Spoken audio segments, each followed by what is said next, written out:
Hello everyone, हाजिर मैं अपने न्यू वीडियो में। और जैसा कि आपको पता है हमारी अर्थमेटिक प्रोग्रेशन की सीरीज़ चल रही है और मैंने आपको दो क्वेश्चन करके बहुत सारे क्वेश्चन अभी तक दे दिए हैं।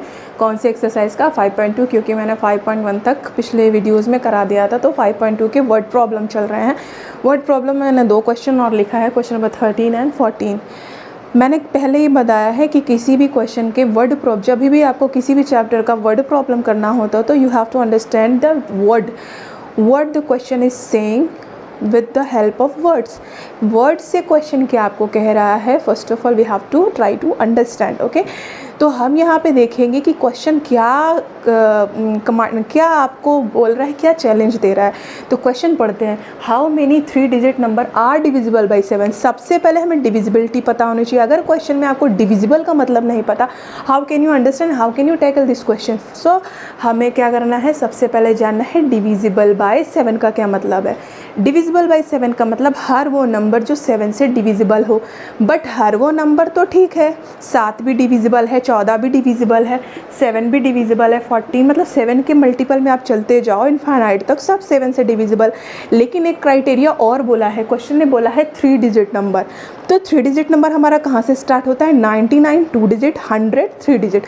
मतलब जब हम 100 पर पहुँचते हैं तो हमारा 1 2 3 डिजिट का नंबर आता है। इसका मतलब 7 का डिविजिबल भी चाहिए और 100 के बाद वाला नंबर चाहिए, क्योंकि 100 तो डिविजिबल है नहीं 7 से। तो अब हम चेक करेंगे कि कौन सा ऐसा पहला नंबर है 100 के बाद जो 7 से डिविजिबल होगा। तो जब अगर आप चेक करोगे तो 105, 7 से 7 1 जा 7, 7 5 जा 30, 7 5 जा 35। तो आप देख रहे हो 15 बार में 105 क्या है, डिविजिबल है। इसका मतलब हमारा पहला नंबर मिल गया जो 7 से डिविजिबल भी है और 3 डिजिट का नंबर भी है। तो सॉल्यूशन में पहला आपको जो सीरीज़ का नंबर है वो 105 है। ठीक है, अब इसके आगे आप चेक करिए कि इसके आगे अब हमें पता है, जैसे 7 डिविजिबल 7 से होता है, 7 में 7 जोड़ते हैं तो 14 डिविजिबल 7 से होता है। मतलब 7 का गैप ही आप ले सकते हो। अगर आप इसमें 7 जोड़ो तो ये क्या हो जाएगा बच्चों, 112, फिर आप जोड़ो तो 119। अब आपको मसला आता है कि लास्ट नंबर, तो लास्ट नंबर अगर 9999, देखिए 999 ये 3 डिजिट नंबर हुआ। आप आइए 9994 तक, सॉरी, जैसे ही आप 1000 पहुँचेंगे हमें ये 4 डिजिट तो लेना नहीं, हमें तो 3 डिजिट का लेना है। इसका मतलब 1000 तो 7 से डिविजिबल नहीं है। तो अब हम चेक करेंगे 7 को, या आप ऐसा चेक करिए कि 7 से इसके बाद कौन सा नंबर कट सकता है। अगर आप चेक करोगे तो 994 एक ऐसा नंबर होता है जो 1000 के बाद आने वाला नंबर होता है और जो कि 7 से डिविजिबल होता है। तो आप यहाँ चेक कर सकते हैं। 7 3 21 7 चौक 28 और 7 दूनी 14। देख रहे हैं आप, कट गया। इसका मतलब हमारा लास्ट नंबर क्या होगा, 994। अब क्वेश्चन ने एक चीज़ बोला है कि हाउ मेनी मतलब कितना। और जब भी कितने की बात करता है अर्थमेटिक प्रोग्रेशन में आपको निकालना है क्या बच्चों, n। और अगर n निकालना है और हमारे पास सीरीज़ का पहला टर्म मौजूद है और लास्ट टर्म भी मौजूद है और हम d भी निकाल सकते हैं common difference, then why you waiting for, we have to apply that which formula, last term formula। तो आप last term formula यूज़ करें। last term first term का formula सेम होता है, बस हम नंबर की जगह last term रखते हैं। ठीक है, L मतलब last term, इसको अगर TN भी बोलो तो कोई दिक्कत नहीं, लेकिन हम last term का यूज़ कर रहे हैं इसलिए L लिखेंगे। सबसे लास्ट टर्म इसका कौन सा है बच्चों, 994, क्योंकि इसके बाद 7 से डिविजिबल वाला नंबर नहीं आएगा 3 डिजिट में, जो भी आएगा 4 डिजिट में आएगा। और हमें कितना चाहिए, 3 डिजिट का 7 डिविजिबल नंबर चाहिए। तो ये हमारा लास्ट टर्म है। ठीक है, ए की वैल्यू क्या है बच्चों, 105 प्लस n-1 इंटू, अब डी आप देख ही रहे हो आराम से, कितना आएगा, 12 में से 5 गया 7। अब आप इसको सॉल्व कर लीजिए, 994 105 इधर आएगा -105, ये हो जाएगा 7n -7। आप चाहो तो इसको डिवाइड भी कर सकते थे। 14 में से 5 गया 9, 8 और कितना आ जाएगा, 8 में से 1 गया 7, 9 5 14 का 4 हासिल गया, 8 1 9 7 1 8 1 9 प्लस 7 बराबर 7n। सही सब ट्रैक किया ना, एक बार आप चेक कर लेना, बोर्ड पे थोड़ा सा प्रॉब्लम हो जाता है। 14 में से 5 गया 9, 8, 9 में से 1 गया 8, यहाँ भी 8 आएगा ना। ठीक है। आप इसको ऐड करें, 9 7 16, 8 1 9 8, और ये जो 7 कहाँ आएगा बच्चों, डिविजिबल में, डिवाइड में।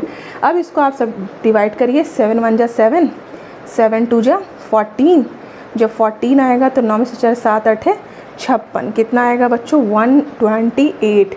मतलब n की वैल्यू कितनी आ गई 128। मतलब कि इस सीरीज़ में how many 3 digit number which is divisible by 7, कि वो 3 डिजिट के नंबर जो कि 7 से डिविजिबल हैं वो कितने आएंगे, 128 नंबर आएंगे। ठीक है, आई होप कि आपको समझ में आया होगा। नहीं समझ में आता तो आप इस तरह के क्वेश्चन खुद से बनाइए।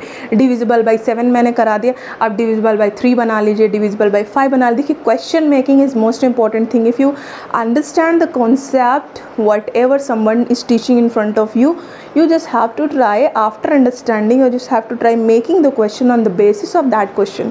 ठीक है, तो आप जब ये सीख लेते हैं ना, then mathematics will be very much easy for you, and जो भी बच्चा समझ रहा होता है। ठीक है, तो हम लोग अब नेक्स्ट क्वेश्चन देखेंगे। तो नेक्स्ट क्वेश्चन में क्या है बच्चों, नेक्स्ट क्वेश्चन बोला how many multiples of 4 lie between 10 to 250। अब देखिए, मल्टीपल ऑफ 4 तो बहुत सारा होता है, 4 का मल्टीपल तो 4 से ही शुरू हो जाएगा। ठीक है, डॉट डॉट डॉट इन्फानाइट तक मल्टीपल तो इन्फानाइट होता है, फैक्टर्स फाइनाइट होते हैं बट मल्टीपल्स इन्फानाइट होते हैं। तो multiple 4 multiple start from 4 and goes to infinite. तो हमें क्या चाहिए, हमें क्वेश्चन बोल रहा है कि 10 to 250 जो 10 और 250 के बीच आता हो। तो 4 से 10 तो डिविजिबल है नहीं, लेकिन 4 से 12 तो डिविजिबल है। तो पहला नंबर तो 12 हो गया। फिर आप आगे चलते जाइए, आगे क्या आ जाएगा बच्चों आपका, 4 से फिर इसमें 16 आ जाएगा, फिर dot dot dot dot dot dot चलता जाएगा। अब आप एक चीज़ देखिए, किसी भी नंबर को, हमारा लास्ट नंबर क्या है 250, 250 को किससे डिविजिबल होना चाहिए, 4 से। लेकिन ये 4 से अगर नहीं कट रहा तो देखते हैं क्या कटेगा। 4 छक्का 24, 4 दूनी 8, कितना है बच्चों 2। इसका मतलब इसके पास 2 की कमी है, या तो 2 कम है या तो 2 ज़्यादा है। अगर 250 में 2 ऐड कर दें 252, आप देखना 252 4 से बड़े आराम से कट जाएगा। 4 छक्का 24 और 4 3 12, देखा आपने, कट गया पूरा। लेकिन 252 कट रहा है, हमें तो 252 तक जाना ही नहीं, हमें तो 250 तक ही रुक जाना है। अगर हमें 250 पे रुक जाना है, इसका मतलब कि हमें 252 पे जाना नहीं। तो हमें 2 एक्स्ट्रा तो नहीं जोड़ना, लेकिन 2 हो सकता है 2 कम कर दें। अगर 2 एक्स्ट्रा आ रहा है, इसका 2 मतलब होता है या तो 2 इसमें ऐड कर दो या तो 2 इसमें से सबट्रैक्ट कर दो। तो 250 में से आपने जैसे ही 2 सबट्रैक्ट किया 248 आएगा। और आप देखिए 4 से कैसे डिविजिबल है, 4 छक्का 24, 4 दूनी 8, देखिए 62 बार में कट गया। इसका मतलब इसका लास्ट नंबर वो होगा, कौन सा होगा 248, जो कि डिविजिबल बाय 4 भी होगा और 250 के अंदर होगा। इसका मतलब हमें सीरीज़ मिल गई। अब हमें जब सीरीज़ मिल गई बच्चों, तो हमें क्वेश्चन क्या पूछा, हाउ मेनी, और जैसे ही हाउ मेनी का क्वेश्चन करता है you have to find what, n, simple n। तो अब हमें क्या करना है, a की वैल्यू 12 और d की वैल्यू क्या हो जाएगी, 16 में से 12 गया 4, l की वैल्यू क्या हो गई 248। सेम प्रीवियस क्वेश्चन की तरह आप लगा लो, l बराबर a प्लस n-1 इनटू में d, l की वैल्यू 248, a की वैल्यू 12 प्लस n-1 और d की वैल्यू 4। तो ये क्या हो जाएगा 248 माइनस 12 इधर बराबर n-1 इंटू में 4। इसका सॉल्व करने का एक और आराम से इजी तरीका होता है, इसमें करते हैं। 8 में से 2 गया 6, 4 में से 1 गया 3, 2। ये जो 4 है इसके मल्टीप्लाई में चाहो तो आप नीचे भेज दो n-1, तो कितना हो जाएगा 4 पंजे 20, 4 छक्का 4 पंजे 20, 3 4 9 36। ठीक है, अब कितना आ गया बच्चों 59 बराबर n-1। तो 59 माइनस इधर आएगा +1 बराबर n, मतलब 60। मतलब कि 10 से 250 के बीच में कितने नंबर होंगे जो 4 से डिविजिबल होंगे और 250 और 10 के बीच में होंगे। वो कितने नंबर होंगे बच्चों, 60 होंगे। कितने होंगे, 60 होंगे। आई होप कि आपको समझ में आया होगा ये 2 वर्ड प्रॉब्लम। कोई प्रॉब्लम हो तो कमेंट सेक्शन में ज़रूर बताइएगा, अच्छा लगे तो भी कमेंट कीजिएगा। अच्छे कमेंट, आपके प्रेसियस कमेंट मुझे बहुत ज़्यादा मोटिवेट करते हैं, और अच्छा लगे तो ज़रूर लाइक शेयर सब्सक्राइब करें। सब्सक्राइब करना ना भूलें, दूसरों को भी शेयर करें। ज़रा भी अगर मेरी वीडियो से थोड़ा सा भी आप कुछ अच्छा नया सीख पाते हो तो ज़रूर दूसरों को शेयर करें, क्योंकि ज्ञान बांटने से बहुत बढ़ता है। ठीक है, तो ठीक है, bye bye, take care, keep learning.